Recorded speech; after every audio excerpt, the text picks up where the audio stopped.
Good evening, everyone. How's everyone doing today? I hope good. We're doing all right here. As I said on the last episode, today, August 7th, is my 1 year anniversary of my stroke. Pretty excited about that. Happy still to be here. If you aren't familiar with this, it's history from a guy with a stroke brain and some other fun stuff.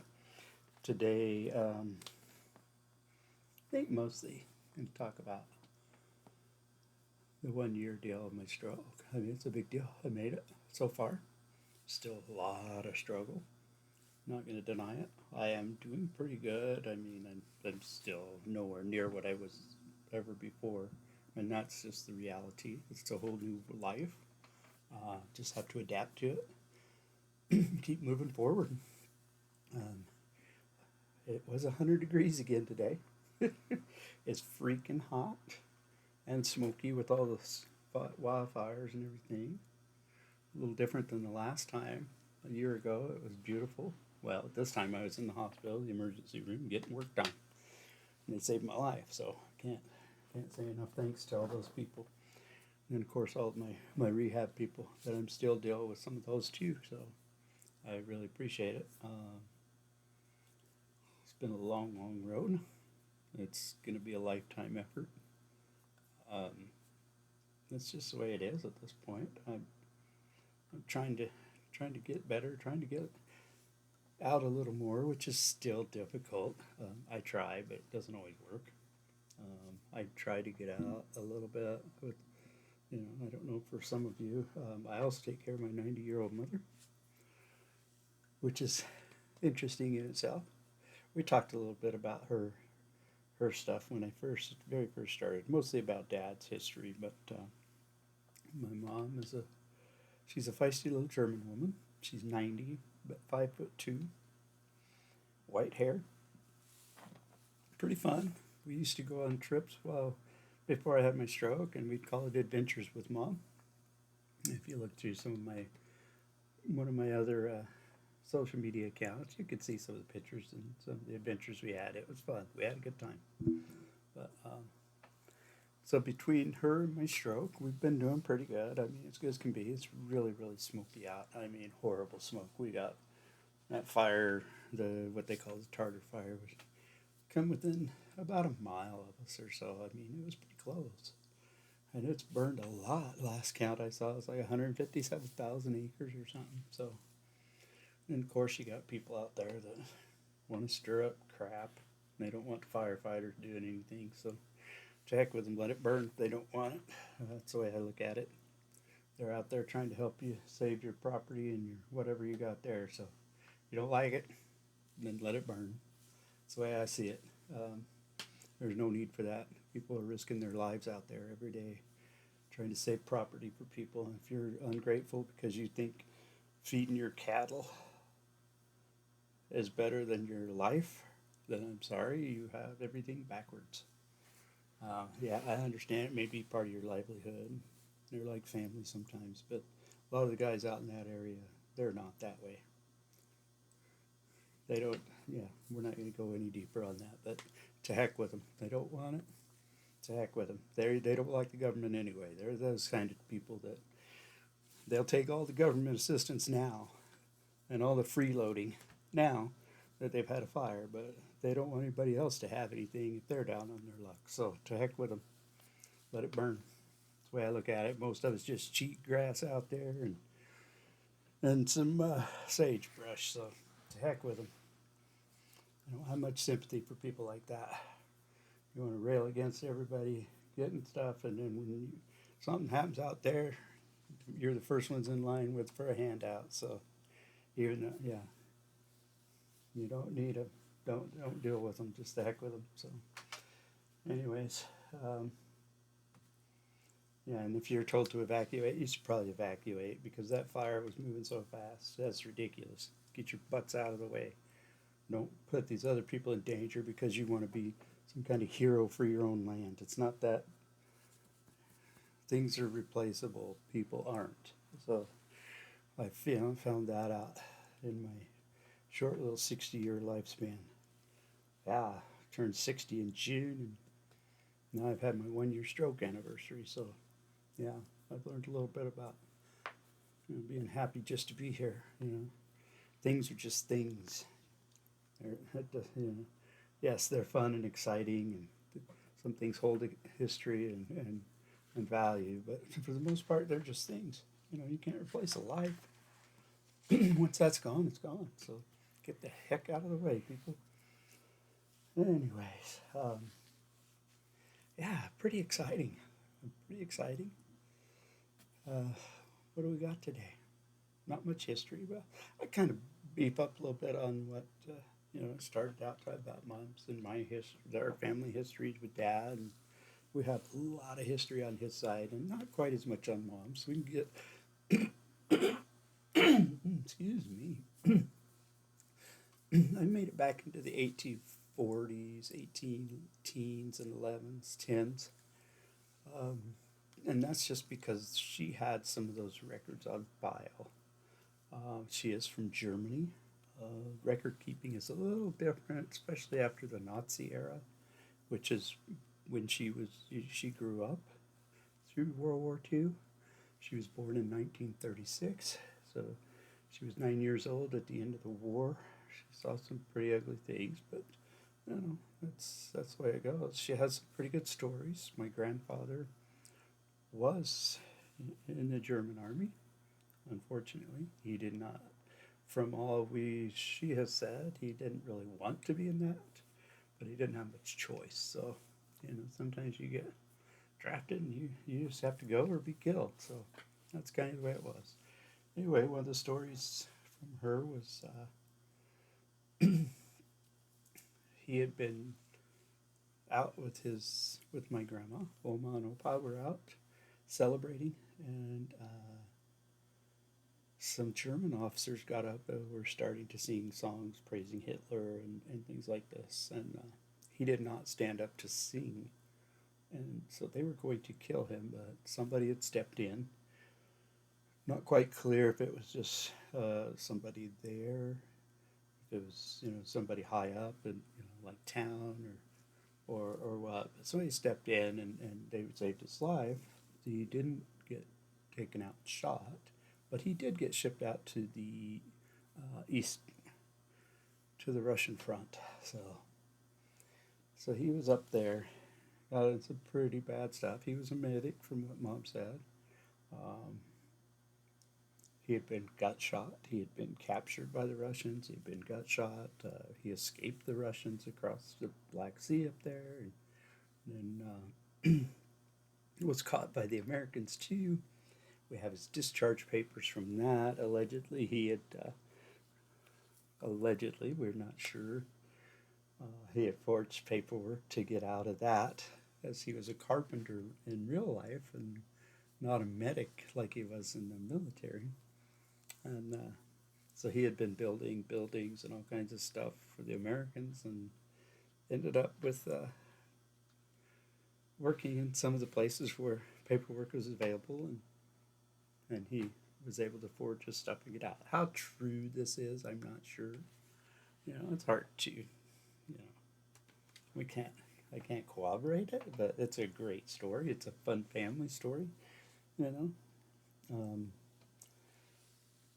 her town of Frankfurt was bombed out, Aschaffenburg in Frankfurt. It was bombed out. They lived in an apartment. They had to move out in the country with her grandparents, and apparently there was three of the families out there with them in the country. And they had rabbits, but that was about it. She says, I don't remember. I had stuff, in town, but she doesn't remember having any of it after that. So, but we do have a lot of things from them. Um, Before my grandparents could get married in Germany, they had some pretty interesting books. They had to prove their Aryan bloodline. So they had a list of all these people that were married prior. So that was kind of an interesting deal. Um, my mother's grandmother,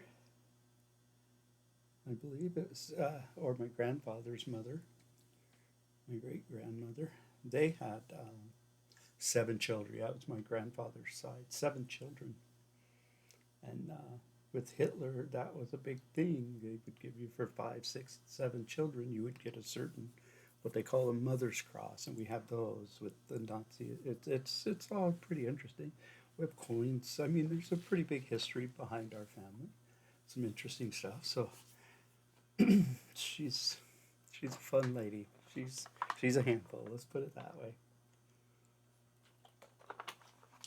But yeah, so they didn't have it easy either when they were growing up. She had stories of her and her friends finding ammunition from the war and making little packets with gunpowder and fishing in the river, making little firecracker bombs so they could get the almost like dynamite fishing so they could get some fish and eat the fish. So, you did what you could to survive or follow, see where the troops were and hope they would give you something on and off. So, yeah, it's quite a different life than what we grew up with here in the States, but that's war. So it's not easy, even for the non-combatants. So, anyways, that's what I do. I take care of her as much as I can. You know, while it's not always easy. It's not always great, but we make it work. So, and I'm pretty happy that I'm still here doing it. So, like I said, we still try to do things as much as we can, but it's hard on both of us. She has some pretty bad arthritis, so her bones are getting pretty sore. So, but anyways, yeah.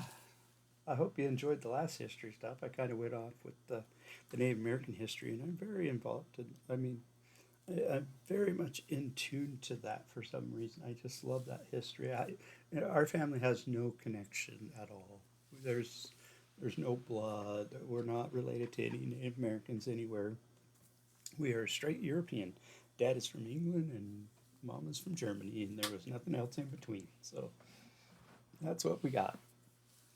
Anyways, I listed out and showed you a couple different books, you know, and there's one that's I'd forgotten about, and I really shouldn't forget. It's probably one of the best books you're going to read. It's Benny Deloria Jr.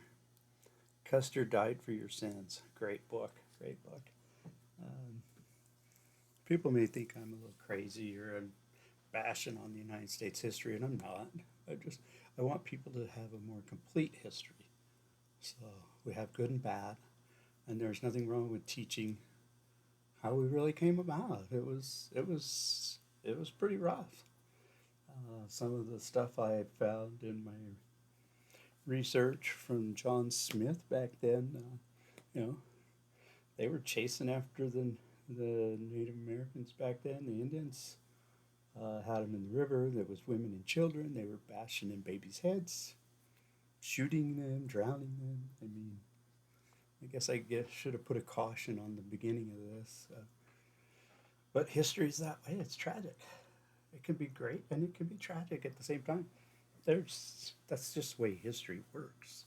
So I would caution people that history is not happy, and it's not all about patriotism.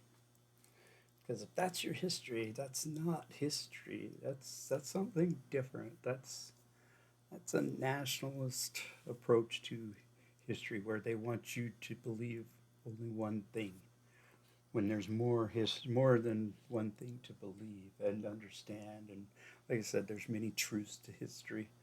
There's many truths to your life. There are things can be true at the same time. Many things can be true at the same time. So that's history. That's the way it is. You know, I have my own philosophy about history. Most historians have to look philosophically at themselves to understand their approach to history.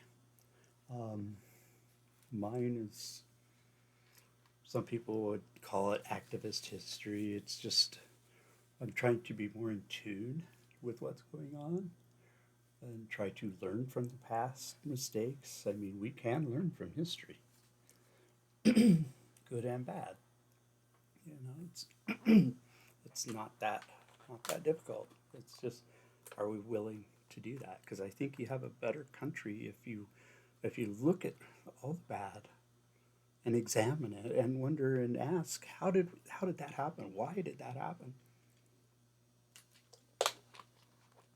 And you can move forward from there.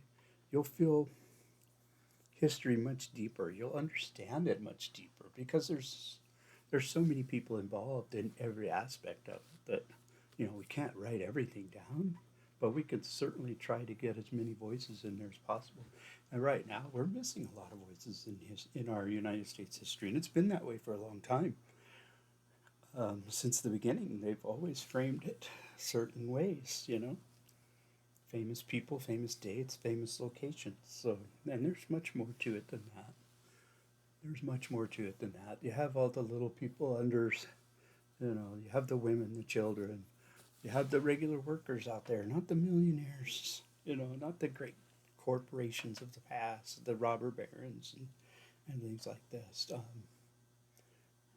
We are not a monarchy. We are not a theocracy. So religion is not what we do for our country. That's called, when you follow God in the Bible or the Quran and things, these are what they call theocracies. We are not that. We're a democratic republic. Well, or a republic, okay, which means we're representative government. So we, the people, elect our representatives. And yes, it is a democracy. It's a form of democracy. It's not straight democracy where, you know, who has the largest, the most votes wins. That's not what we are. Like I said, but we are a democracy. It's a form of democracy. It's just there's many forms of democracy. So don't let people give you a bad time about we're not a democracy, because we are. It's just a representative democracy. It's a little different, but yes, we still are a democracy. Um, it to me, that's and I hope people will at least look into some of these things that I give you, like theocracy and autocracy, or you know, fascism, or um, Republican form of government, which doesn't mean like Republican Party. We're a republic. Um, so that's it's there's so many things out there, but we don't teach these things like we should. We need more history and more civics in our classes. We need that. Um, Somebody the other day, we were doing some paperwork for mom and stuff, and then I've had to, with my stroke, I've had to look at some end of life stuff. It's just part of it now.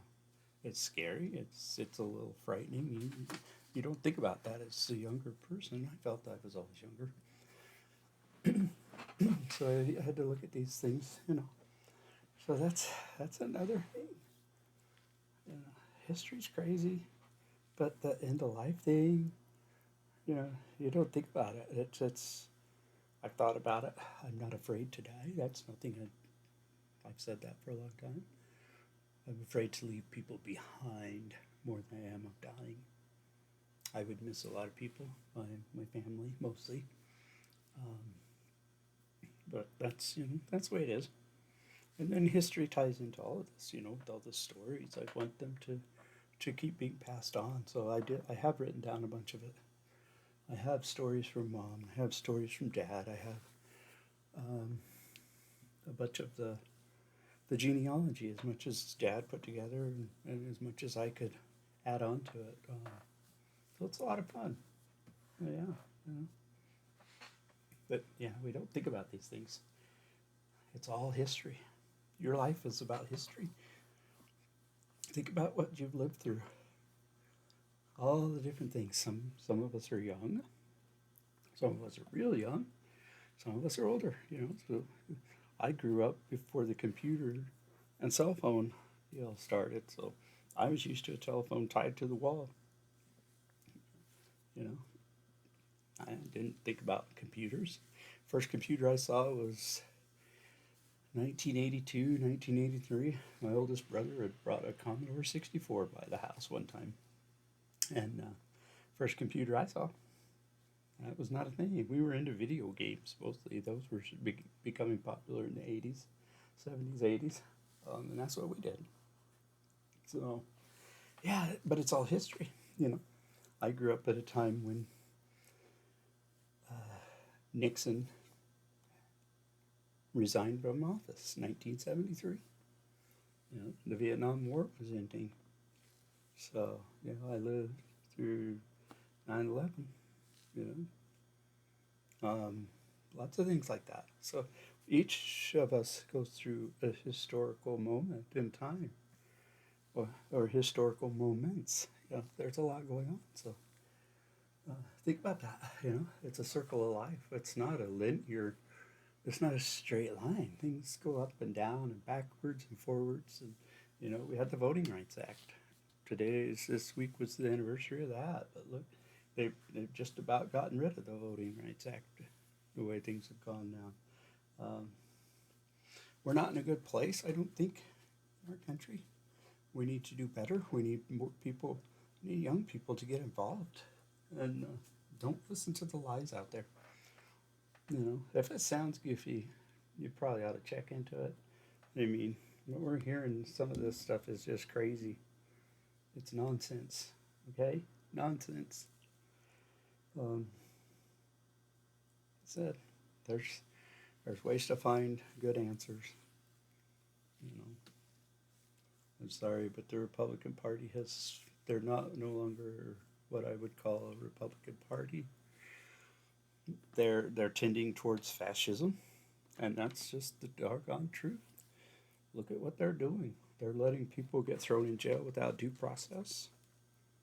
You know, they're not following checks and balances. They're letting that person do whatever he wants without being admonished.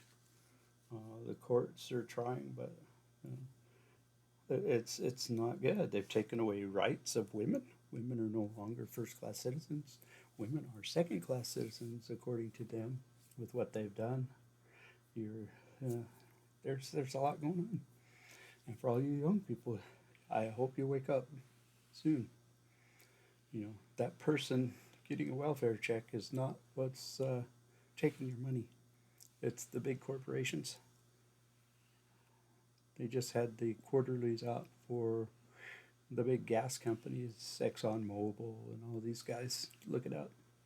Ridiculous amounts of money, and they pay basically zero taxes. So same way here in Idaho. It's all about corporations. They keep touting all these tax rates. Well, no, Idaho has horrible schools. Horrible schools. The system, it's not the teacher's fault, it's the system because the way they've set it up to not fund it. Even though the Constitution, Idaho Constitution says everything, the education is supposed to be funded, fully funded. So there's a lot going on. You know, you guys need to quit voting for this or that and start voting for yourselves. You know, don't be a one issue voter. There's a lot more to it than just one issue. There's a lot. Do you want a democracy to where you have some say or not? Or do you want to be able to be dragged off the street and just thrown in jail and that's it? Because that's what you got right now. You got the goon squads out there. And I think you need to pay attention to these things. Um, you young people need to check back into history. Okay? It's not about being macho. It's not. I've done my share of hard work. I'm as tough as they come. I'm also very, very an emotional guy. Does that make me a weakling? No. It just makes me a human being. What's I don't wear the same hat, the little floppy hat, I have the beard. No, you guys all look the same. Get over yourselves.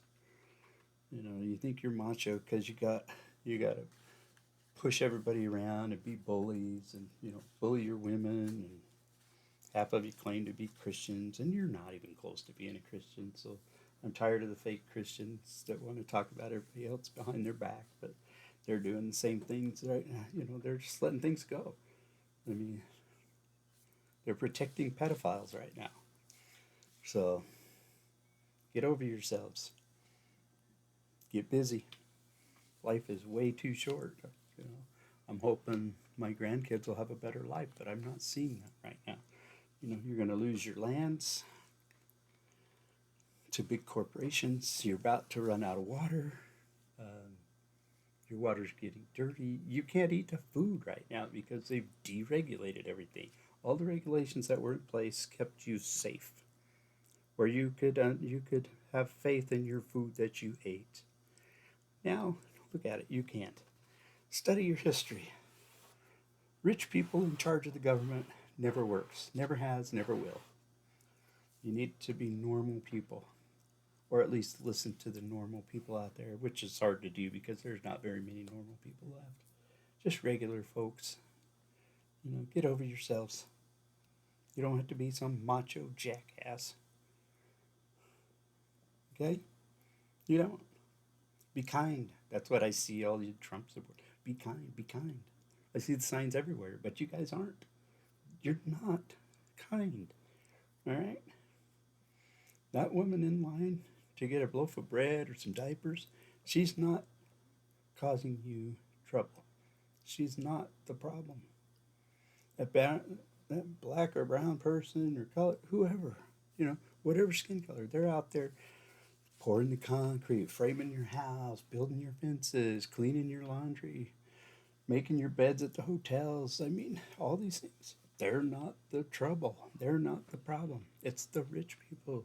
Come on. They're the ones who convinced you that these other people are taking things from you when they're not. Okay? They're not. They're not your problem. They're not what's hurting you.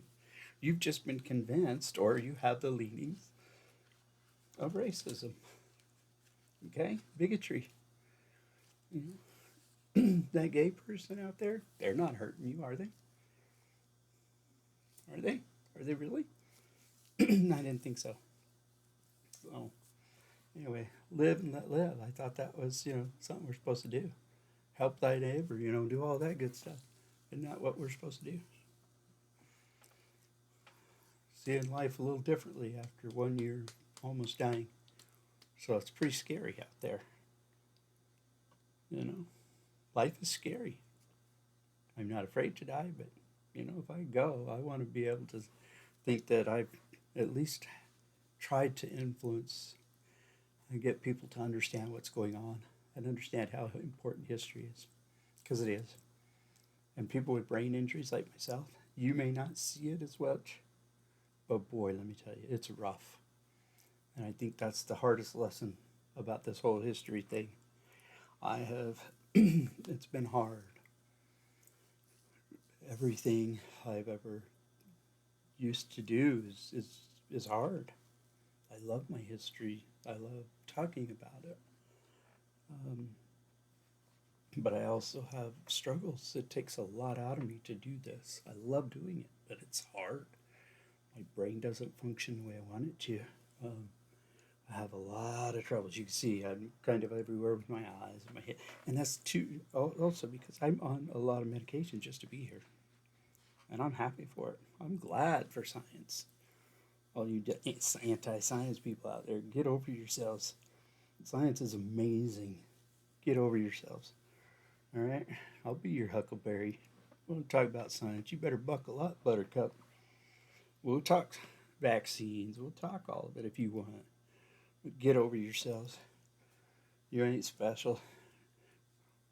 Ain't no invisible being out there gonna save you. Or he would have saved us all a long time ago if there was. He wouldn't let babies die of cancer. Okay? So get over yourselves. Anyways, I'm happy to be here. It's been a year. My golly, I hope everybody's having fun. At least try to learn something new in these if you can. If not, that's okay. I'm doing it for rehab. But if I could teach something, that's good too. Or if you enjoy it, that's good too. Leave a comment. I've had some wonderful comments and I've enjoyed it. All right? You don't have to. That's not what I'm here for. I'm here to rehab, and it's working. I'm feeling more invigorated. I still get tired real easy, but I'm feeling more invigorated. It's getting me back on the path to doing what I like to do, which is history. I can't do a lot of outside work. I'll stumble and fall if I'm not careful. I have to have my cane. As long as it's a flat surface, it's okay. Not great. It depends. Everything's weird outside for me. It's a 3D kind of a weird feeling I can't explain. Unless you had this type of problem, you won't understand it. So that's not an easy thing to deal with. So I still deal with some balance issues, fatigue, all of it. But grateful to be here. Absolutely grateful. It's been a year of ups and downs. It's a lot of stress. A lot of depression goes with it. So, anyways, on a happier note, I'm still here, and hopefully we can have some fun doing some history. And if not, that's okay. Like I said, you can listen or don't. Not a big deal. Anyway, as I want to said earlier, get over yourselves. All right, get over yourselves. Get back into it. Enjoy history because it's not boring. It's full of exciting things and people and places. See, there are exciting people and places out there, but there are some really dark places and people. So, got to take the good with the bad. Otherwise, you're not teaching history. So, all right, guys, have a good one. We'll talk later.